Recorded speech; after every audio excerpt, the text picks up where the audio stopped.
Alright, this is my 1999 Euro Vette. And for people who aren't familiar with the Euro Vettes, they were made by General Motors and produced for the European market.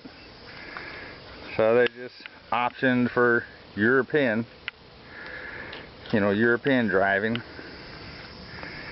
The first thing I'd notice on this is the extra turn signal right there on the front fender. And they have this hook right down there for I guess being able to tow the cars.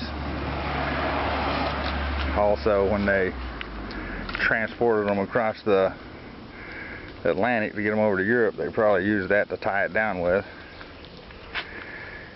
She's in pretty good shape. Always kept it in the garage, and does just, it's what you need to do, is keep these cars indoors. The floor is in these cars is made out of balsa wood, so if you leave it outside too much, it's going to rot on you. You know what balsa wood is. And down here in the back of the car, there's also another hook right there. And these lights, these extra lights, are a fog lights. Backup fog lights, I think they are. In Europe, on a foggy night, you turn them things on and see where you're going when you're trying to back up. The tires or rims have a 1-inch offset. Some other kind of European idea, I guess. Regulation, requirement, whatever, they have to offset the tires 1 inch. And in here, this is the control for the fog lights in the back of the car. Usually the trunk button would be sitting there, but they've put the trunk button in the console on this car. And there's for the gas, little door to open the gas, get to your gas, fill the gas up. Then inside the trunk, and this trunk will hold two bags of golf clubs, guaranteed. Small car, large trunk, I guess. This bag right here is what they call a loose parts bag. I guess keeps your whatever you might have in the trunk, keeps from bouncing all over the countryside while you're driving. So anyway, let's get inside and start it up. I love the way this car sounds. Sounds like a freaking race car.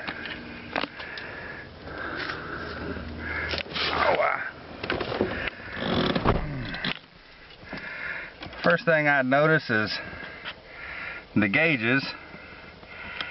You got the water temperature gauge in Celsius, and the oil pressure gauge is in kilograms.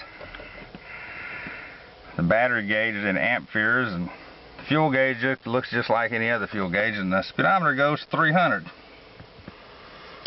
They say that's for the European kilometers over there. The interior is not in too bad a condition. Anyway, let's start this bad boy up.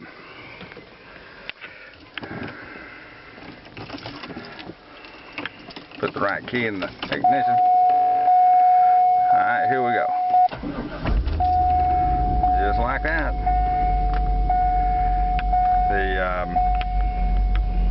Let's rev this thing up. It sounds like it, you just have to hear it.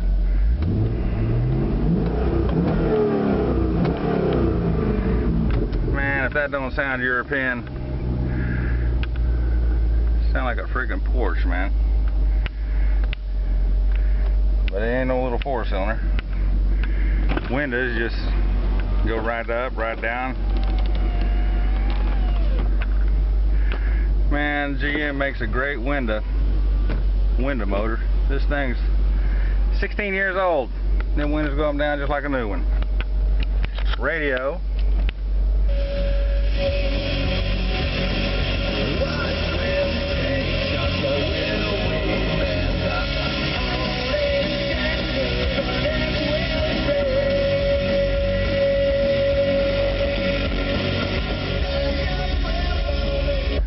They put a hell of a good radio in these old cars. Air conditioning. This thing blows cold air right off the bat. Right there, just turn it on. That's cold air. Let's see here. Let's go take a look under the hood. Right down there's the hood latch. Give that a pull. And let's go take a look under the hood here. This pretty much same old motor that's in the American cars, LS1. These cars will go 300,000 miles. I seen one with 280,000 on it. The guy said he never had a lick of problem with it. Hey, let's pull the top off this thing. Pulling the top's not hard to do. It just takes a second. You got this little latch right here. I guess I already had the latches off. Got to remember to latch that thing when you undo it. Anyway, let me set this camera down for a sec.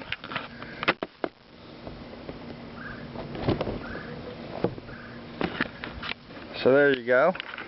That's the hood up. You got a little button right here under the hood.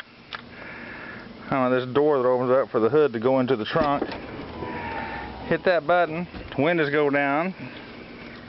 See if I can do this without setting the camera down. I'm going to set that in there very gently. You know, the back, the window part of it, and then you drop the top of it in there gently. Let that sit down like that, and voila, she's a convertible.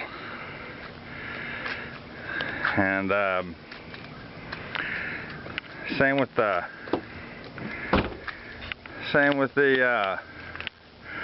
hood here. Just hold it up about that high, and that's it. Just slaps right into position. And to put the hood back up, the top of the car, to put the top back up, just hit that button, lift this thing up about yay high, drop the camera, you lift that about yay high and then pull the bottom up behind it, drop that right down like that,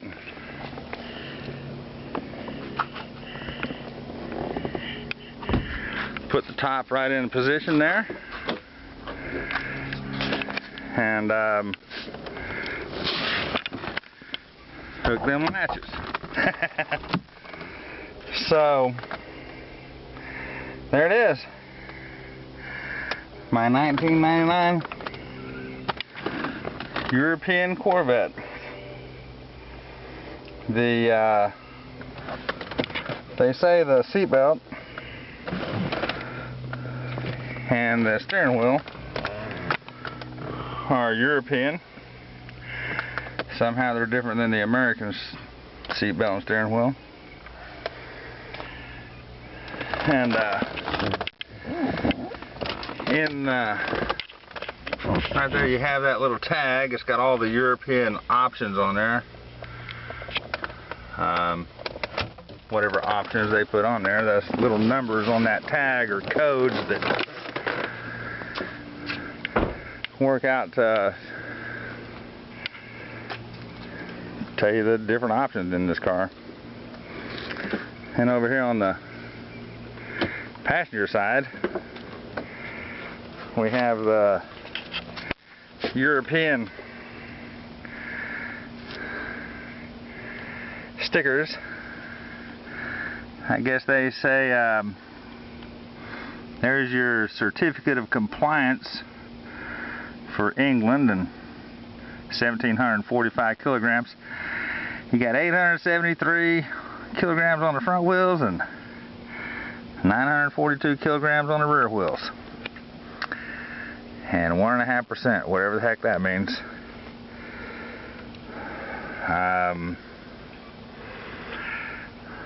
So there it is. Can't think of anything else, but I'm sure I will after I quit making this video. So if anybody else has seen any of these cars, I know they didn't make many. Probably a few hundred a year.